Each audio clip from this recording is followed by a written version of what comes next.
most of their major construction before the war began. But as the war got going, they still got into some financial trouble, and they were financially supported by two different queens, Margaret of Anjou and Elizabeth Woodville, who were on the two opposing sides of the War of Roses. So this is why the college's name is spelled like this, to commemorate both of the queens. Now they're quite particular about the spelling. There used to be a story here in Cambridge that if you sent a letter to somebody at Queen's, but you accidentally put the apostrophe before the S, that they would return the letter to the sender. Now, I'm fairly certain this is no longer happening. But if you want to be on good terms with somebody from here, you should know the proper spelling. So another little mail-related fun fact here is this red post box. This is from the time of Queen Victoria. We know this from the royal insignia here. There are approximately 60 post boxes like this left in the entire country. So it's a bit of a curiosity to have one right here. In general, it is a sign of prestige for a college to have its own red post box. And as you can see, this is still functional. They collect mail from here. Alright, so while we are here in the relative peace and quiet, I want to explain to you about the college system, because I know that it's a bit confusing. And the easiest way that I found to explain about the college system, it is through the undergraduate application process. So when a student in high school is thinking about applying to Cambridge, the first thing they need to decide is whether they want to apply to Oxford or Cambridge, because these are the only two universities where a potential undergraduate cannot apply to both at the same time. So you need to pick one from the beginning. You know, I might be a little bit biased, but obviously you pick Cambridge, right? And then you need to make sure that you know which subject you want to study, because you need to know your subject before you can pick your college. So most of the colleges offer most of the subjects, but some of the more specialized subjects like law or medicine or veterinary medicine are not offered by every single college. So you pick your subject and there will be a list of the colleges that offer that subject. So you pick from that list. But how do you pick? Well, it depends on what's important to the given student. Do they want to be right here in the city center, or would they prefer to be on the outskirts? Do they want to be in a college that has 600 undergraduates, or in a college that has 150 undergraduates? It's going to be a different living experience. Do they want to be in a college that's super traditional, more than 500 years old, looks like it came straight out of Harry Potter? Or do they want to be somewhere that's a bit less traditional, maybe less than 100 years old? We have some of those too. But essentially the thing to remember is that there is no such a thing as a bad choice and no such a thing as a bad college. By the time the new students have spent a couple of weeks here, they will be convinced that their college is the best college, regardless of whichever one they are in. So it is going to be okay. So the easiest way to think about college is that it is the center of the student's social life. So the undergraduates have to live in college for all the years of their degree.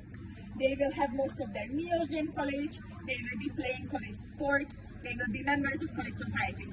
So center of social life. And then the education is provided by the department. So let's say every student who studies geography, regardless of whichever college they are in, they will all go to the same geography lectures, they will all sit the same geography exams, and they will all get a University of Cambridge geography degree. Okay? So college, social life, education provided by the department. Yes, but because this is Cambridge and nothing can be this simple or straightforward, college does play a role in the education in the form of the supervision system. So what is a supervision? It's for course tutorial. So a supervision is a small sit-down session with an expert in the field, the supervisor, and 1 to 3 students. So it's a very small group setting. We have this in addition to the lecture. So before the supervision, you have to submit an assignment. Yes? Okay.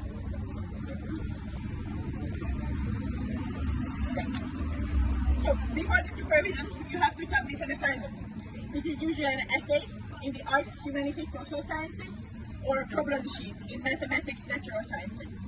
During the supervision, you will get feedback for your work from the supervisor. You will all learn from the feedbacks that you received, the mistakes you've made, the different ideas you had, the creative approaches that you've chosen. And then the supervisor will initiate a discussion that includes everyone, all of the students, to make sure that they really understand the topic at hand and they're not just blindly repeating back whatever they heard in a lecture or read in a book. So this is a quite intense educational experience because the expert in the field in Cambridge might as well be one of the people whose books and articles you've been reading. So then you have the younger 18, 19-year-old undergraduates with a potentially world-famous academic telling them, oh, you didn't quite understand this or you didn't quite get this right. So it's a bit, intimidating. But it is a very worthwhile educational experience because they learn a lot, right? So how is the college involved in this? So for undergraduates, their supervisors should be fellows of their college. So fellow is just an academic attached to a specific college. So in Cambridge, every academic has two attachments, one to a college and one to a department.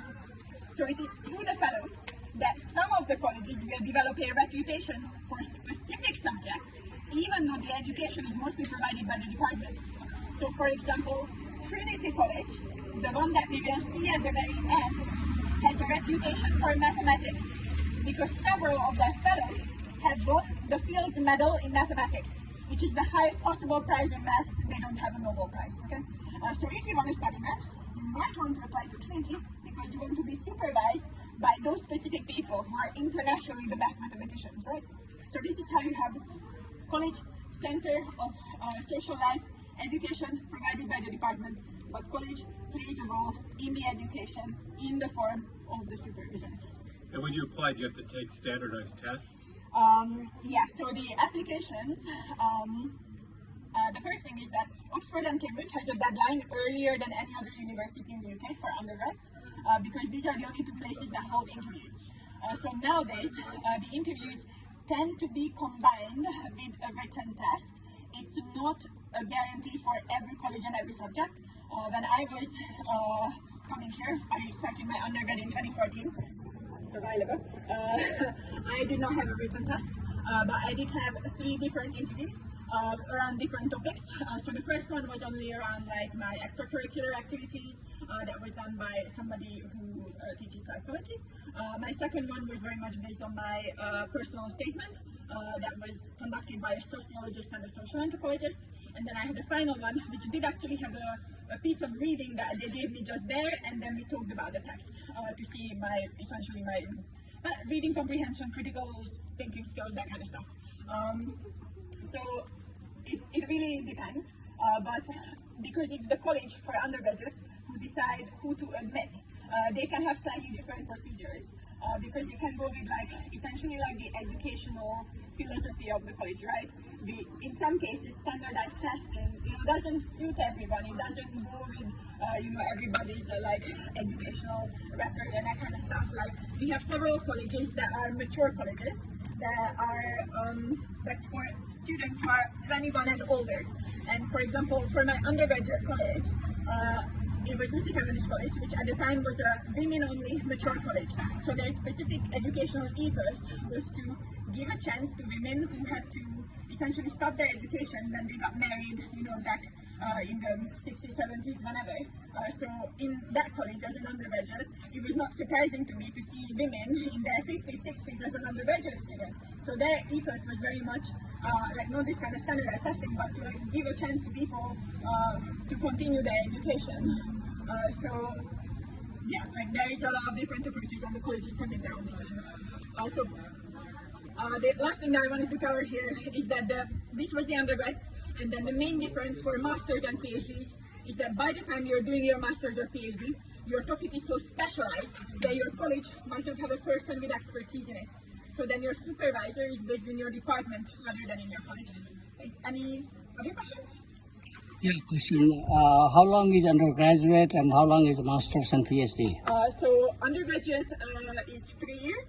There are some courses that be 4 years, but then you will get a master's at the end. So the master's courses here are either 9 or 12 months. The 9 months is very short, very intense to do a full courseload and then write a thesis in that amount of time. And then the PhDs, usually people finish in 3 to 4 years. They really want you to finish in 5 years for sure, definitely. Some people do take longer than that, but generally 3 to 4. So I'm in my 3rd year. I'm not going to finish in 3 years. I'm going to finish in 4. What financial aid available to international students? Yes, they can. Well, when I came here, I just took up the English student loans because Hungary, EU, before Brexit, it was easy. Now, Cambridge has the same tuition fees as any other university in the UK, any other public one. That's the £9,000 per year. But since Brexit, any other country counts as international, so that means double, so 18,000 usually. But there can be some extra on there. It's still not as expensive as in the US Ivy League kind of education, but it's definitely like a big change since Brexit. Thank you. Alright, so now we are gonna head to the mathematical bit, and I have a